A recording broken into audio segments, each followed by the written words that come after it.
Es así, si recorremos la historia de los últimos 20 años en la Argentina, vamos a ir relevando una cantidad de casos donde formas o formaciones de gobierno, coaliciones de gobierno, en el caso del PJ, de Menem, un solo partido, en el caso de la Alianza, varios partidos, empiezan a resquebrajarse y se producen crisis políticas. Aparentemente, las razones son de distinto orden.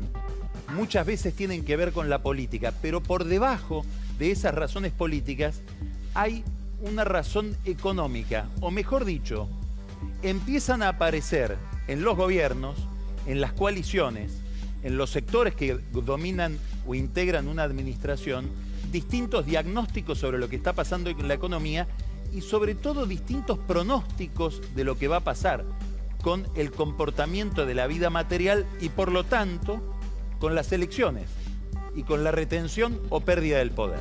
Si nosotros nos remontamos a la relación de Menem y Duhalde, esa relación que fue idílica al comienzo y le permitió al menemismo tener una base muy importante en el conurbano bonaerense, empieza a resquebrajarse. ¿Por qué? Bueno, básicamente por el Pacto de Olivos.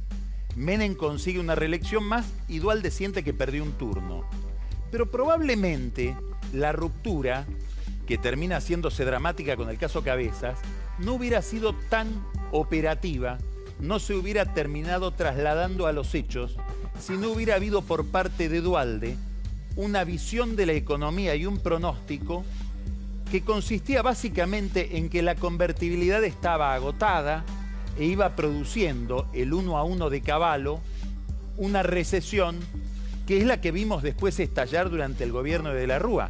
Del 98 al 2003 hubo en la Argentina un congelamiento de la vida económica.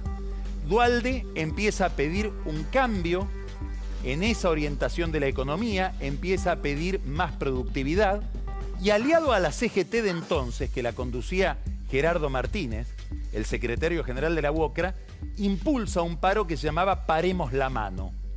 Era el mensaje de Duhalde a Menem de que la alianza se rompía. ¿Por qué? Porque tenían visiones distintas respecto de lo que estaba pasando con la economía y por lo tanto con el éxito del gobierno. Si nos remontamos un poquito más adelante, más aquí en la historia, y vamos a la relación de la Rúa con Chacho Álvarez, vamos a recordar que Chacho Álvarez rompe con de la Rúa en el año 2000. Hay problemas entre ellos porque Chacho Álvarez denuncia un ataque sobre su persona desde los servicios de inteligencia, cosas bastante parecidas a las que pasan ahora, pero en el fondo es muy probable que Chacho Álvarez no hubiera roto con el gobierno de la Rúa, no hubiera renunciado a la vicepresidencia, si no fuera porque la Argentina era como una flecha hacia el default. Una flecha hacia lo que conocimos un año después, el 2001.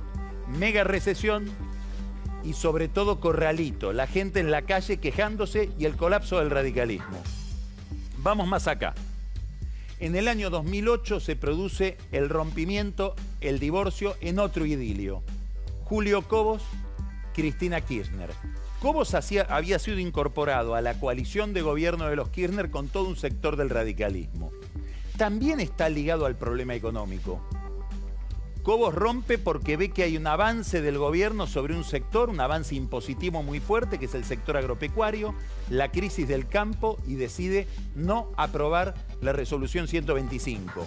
Venía de ver cómo los Kirchner habían ganado las elecciones del 2007, pero perdiendo los grandes centros urbanos donde se concentra la clase media. Y dijo, este no es mi lugar porque pertenezco a un partido que representa a la clase media. Y se fue en medio de la crisis por la soja. ¿Qué está pasando hoy?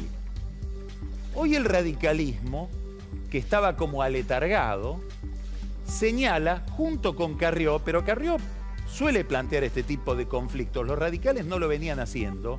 Bueno, basta con la suba de tarifas. Es un tema importantísimo porque no se refiere solo a cuánto pagamos de gas y energía, se refiere también a cuánto va a ser la inflación. Como decía hoy María, casi de lo único que hablamos en materia económica es de inflación, y la inflación está impulsada por los aumentos de tarifas, sobre todo. Pero se refiere también a que si no va a haber aumentos nuevos de tarifas, bueno, los contratos con las empresas que están invirtiendo empiezan también a ponerse en tela de juicio. Quiere decir que el radicalismo, al decir basta de tarifazos, está poniendo un centro de conflicto en el corazón de la política económica. Muy bien. ¿Se parece esta tensión entre los radicales y Macri a la que hubo entre Menem y Duhalde? ¿Se parece a la que hubo entre De la Rúa y Chacho Álvarez? ¿Tiene algún parecido a la que hubo entre los Kirchner y Cobos? Hay diferencias. La primera diferencia es que los radicales y Macri tienen un conflicto de base. El PRO nació de aquel colapso del radicalismo. El mandato último del PRO es quedarse con el voto radical o con la sociología radical. Si Macri incorporó a los radicales a su alianza de gobierno, es para que solos no armen una candidatura que le impediría a Macri ganar la nación, porque Macri sin los radicales no llega a presidente, ganaría un peronista. Segunda diferencia, el poder que tienen hoy los radicales dentro del gobierno es bastante poco. Como partido ninguno.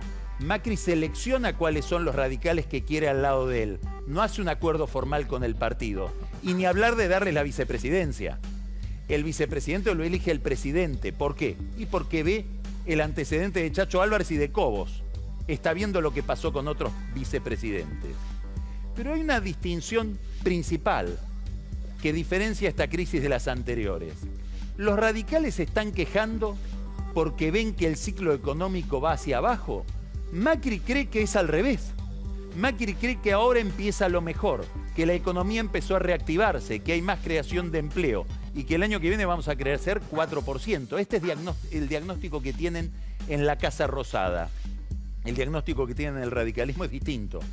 Es cuidado porque si seguimos apretando el cinturón de la clase media, vamos a ir a una recesión, va a caer el consumo y vamos a perder las elecciones del año que viene.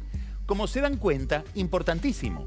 Porque quiere decir que dentro de la coalición de gobierno hay dos diagnósticos y sobre todo dos pronósticos distintos sobre lo que va a pasar en la economía. Y eso lo estamos mirando nosotros, los ciudadanos comunes, y lo miran también los inversores. De golpe, en el gobierno de Cambiemos, hay dos visiones distintas sobre cómo va a ser el futuro inmediato de la economía. Y hay dos visiones distintas respecto de si este programa económico tendrá o no éxito en las urnas el año que viene. Es una enorme pregunta que Macri debe resolver porque se le ha armado un conflicto en su propia casa.